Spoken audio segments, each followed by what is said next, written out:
Hey everyone, and welcome to today's explainer. If you are a focused learner, maybe a UPSC aspirant, or honestly, just someone who wants to cut through all the daily noise and figure out the actual mechanics of how our world works, well, you are in exactly the right place. Today, we're setting a pretty ambitious goal. We're going to break down 6 really complex editorial topics from today's sources, and while we do it, we're going to lock in 5 high-yield vocabulary words. I'll be guiding you through this whole structured analysis. We got a lot of ground to cover, so let's just jump right in, shall we?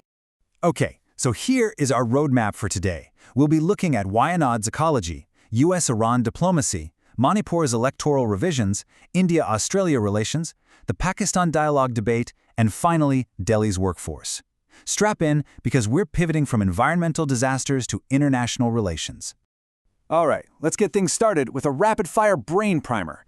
These are our 5 anchor words for the day. First up, fragile, meaning easily broken or vulnerable. Then, unraveling, which is a really rapid coming apart or collapsing of a system. Third is egregious, meaning something that's just outstandingly bad or shocking. Then we have convergence, the act of coming together from different directions to reach a similar conclusion. And lastly, precarious, meaning dangerously unstable or insecure. Keep these in the back of your mind, okay? They're basically the lenses we'll be using to decode all of today's events. Right, Section 1, Wayanad ecology, and the environmental realities on the ground. Our very first word here is fragile. The sources detail this tragic debris slide at the Kala Dadi Twin Tunnel construction site in Wayanad, which heartbreakingly claimed the lives of 6 workers. To put this into perspective, Wayanad sits over 7,000 feet above sea level. Building heavy infrastructure up here, it's literally like performing open-heart surgery on a fragile ecosystem. When an environment is this delicate, it absolutely cannot just absorb heavy-handed development without some incredibly meticulous climate-resilient planning. And the sources make it clear that this wasn't just a case of bad weather. Actually, scratch that, it was a total systemic failure. For instance, there was an explicit June 20th deadline to remove excavation debris, and it was simply ignored. To make matters worse, this massive 2,100 crore rupee, 8.7-kilometer tunnel project was just fast-tracked.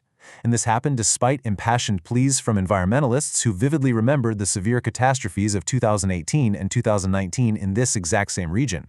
It seems infrastructure goals simply overruled the fragile reality of those hills. Moving on to Section 2, US-Iran diplomacy, or as I like to call it, geopolitical chess. So our word here is unraveling, and just take a look at this incredibly rapid 20-day timeline. On day 1, we have a memorandum of understanding promising a 60-day ceasefire and even talks on nuclear issues. It looked like a genuine breakthrough, right? But then, by day 18, tankers are suddenly being attacked in the Strait of Hormuz. And fast forward just 2 days to day 20, the US is launching sweeping airstrikes and the ceasefire completely collapses.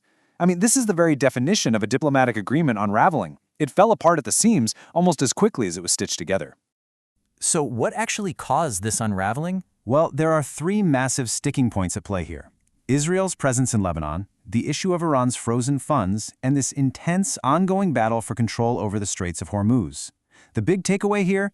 Years of maximum pressure tactics haven't really altered anyone's core negotiating positions. They've essentially just created a strategic dead end. Let's shift gears to Section 3, Manipur revisions and the risk of electoral exclusions.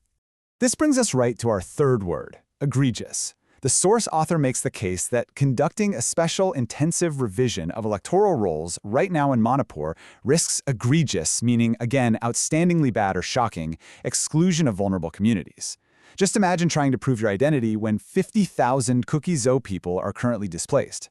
Educational certificates and Ahar cards have literally been destroyed in the violence, and customary naming systems don't neatly match up with standard bureaucratic forms. Plus, without 6th schedule status, local village chiefs actually lack the legal authority to certify the identities of their own people. We're looking at a deeply complex administrative challenge unfolding inside a highly fractured social fabric. All right, number 4 takes us to the Indo-Pacific, India-Australia relations and strategic alignment. The anchor word here is convergence, and we really need to contrast it with alignment. See, convergence is when 2 countries basically arrive at similar conclusions about the world. For instance, both India and Australia are currently hedging against overdependence on a single superpower, whether that's China or the somewhat unpredictable political climate over in the US. That right there, that's convergence. But alignment, Alignment is taking those shared conclusions and actually building matching capabilities, institutions, and daily habits of engagement.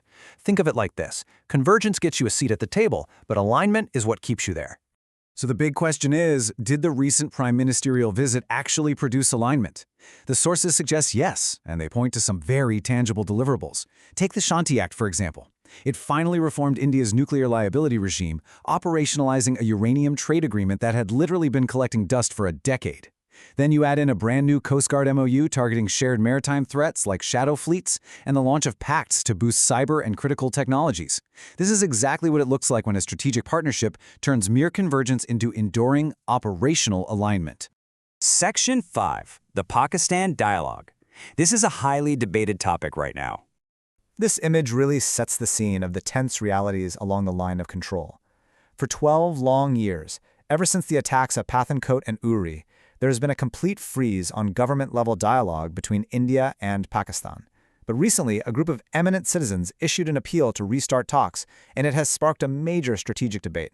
We're seeing two very different perspectives here. On one side, former diplomat Mani Shankar Iyer argues that dialogue is an absolute necessity right now, precisely because of that 12-year gap. He points to history, noting that major breakthroughs, like the Indus Waters Treaty under Ayub Khan or the Siachen Progress under Zia-ul-Haq, they actually happened when talking directly to Pakistani military generals. On the flip side, former National Security Council Director Tara Kartha counters with a very security-first perspective. She argues that the current leader, Field Marshal Asim Munir, holds absolute power and lacks any systemic incentive for peace. Her position is that verifiable action against terrorism, or perhaps sticking to functional talks on shared crises like climate change and air pollution, must happen before any high-level diplomatic dialogue. So two very different, structurally grounded viewpoints on a really complex geopolitical freeze. And bringing it back home to Section 6, Delhi's workforce and systemic invisibility. We are invisible. This is a direct quote from Sandeep. He's a 23-year-old informal worker who commutes massive distances by cycle every single day. And this quote perfectly anchors our final word, precarious. The daily existence of Delhi's informal workforce, the cycle commuters, the waste pickers, is deeply precarious. They are absolutely crucial to keeping the city functioning, yet they are entirely insecure, unrecognized, and, just as Sandeep says, completely invisible to the formal systems of the city. And you know, this invisibility, it isn't an accident. It's a systemic result of infrastructure choices. When a city invests heavily in car-centric roads but totally leaves out safe cycling networks, well, cyclists are obviously pushed into precarious situations. When waste workers, who, by the way, significantly reduce the burden on municipal systems, are denied official integration or dedicated workspaces, their livelihoods remain highly precarious. By pushing labor 40 to 50 kilometers out to the margins of the city, urban planning physically removes these essential workers from the corridors of visibility. All right, let's do a really quick recall challenge before we wrap up. Let's see if we can link the concepts back together. We started with the fragile ecology of Wayanad that absolutely demands careful planning. Then we watched the rapid unraveling of US-Iran diplomatic MOU. We examined the structural reasons for the potentially egregious exclusion in Manipur's electoral rolls. We saw India and Australia actively turning strategic convergence into real institutional alignment. And finally, we looked at the precarious reality of Delhi's invisible workforce. Which brings us to our final thought for today. Whether we are talking about building a multi-billion rupee tunnel in a fragile mountain ecosystem or just the simple design of a city street, every choice creates a reality for someone. So the question I want to leave you with is, how do the policies we create shape our visible and invisible realities? Keep using this lens to analyze the news, stay curious, and I'll catch you on the next Explainer.